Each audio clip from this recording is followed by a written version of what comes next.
Hindi ako masyado nalapit kasi naglalaro sila. Baka isipin nila sasawayin ko sila eh. Kaya hinahayaan ko lang sila maglaro. Pag kinagdang nagpe-playtime sila. Kasi pag bumaba ako dito, iniisip nila, binabawalan ko sila. Natitigil sila bigla.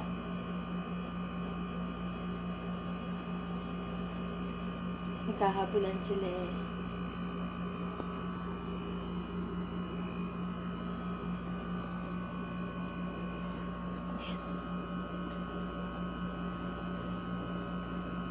Magkahabulan silang dalawa.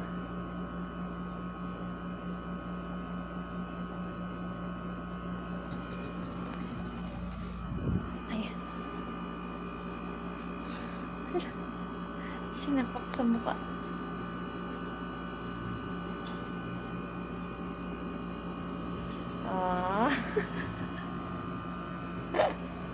Pag-aabangan ulit yan.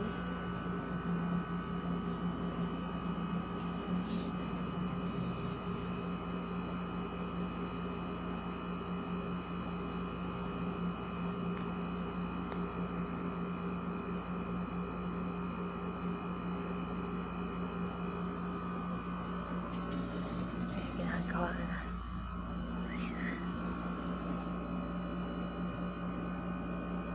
Ready to pounce. Aabangan talaga sila, oh.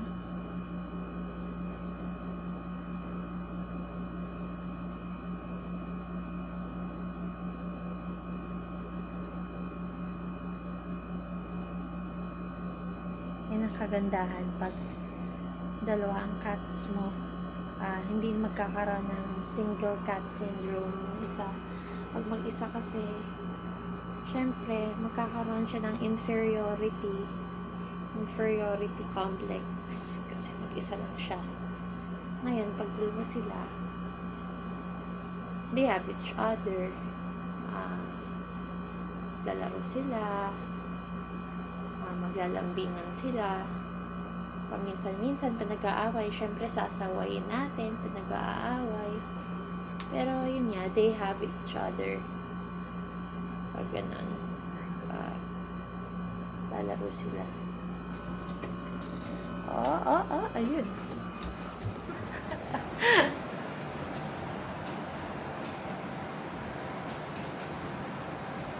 Pag ganito yung laro nila, wholesome yan. Naglalaro lang talaga sila. Pero pag si Angel, iba yung sugod niya, tapos nagagalit si Husky, yung talaga naghihiss siya. Ibig sabihin, kasi ang tawag nung iba, di ba, naghihit. Kasi pag lalaki, naghihit daw. No, ang tawag doon, sexual maturation. Matagal na siya nag-sexual maturation. Si Husky hindi pa eh. Hindi pa siya naggaganon. Or nagganon na rin siya, hindi lang natin halata. Ayun.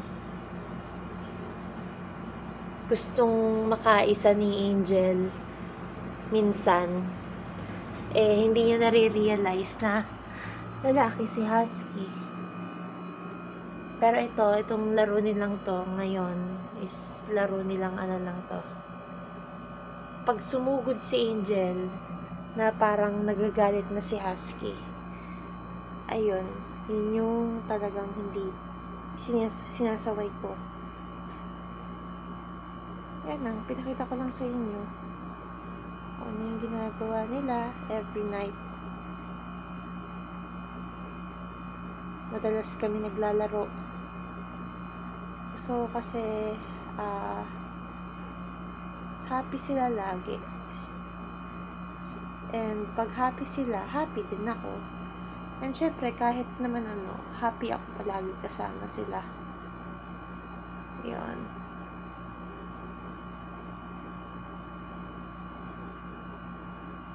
Okay. Thank you guys for watching.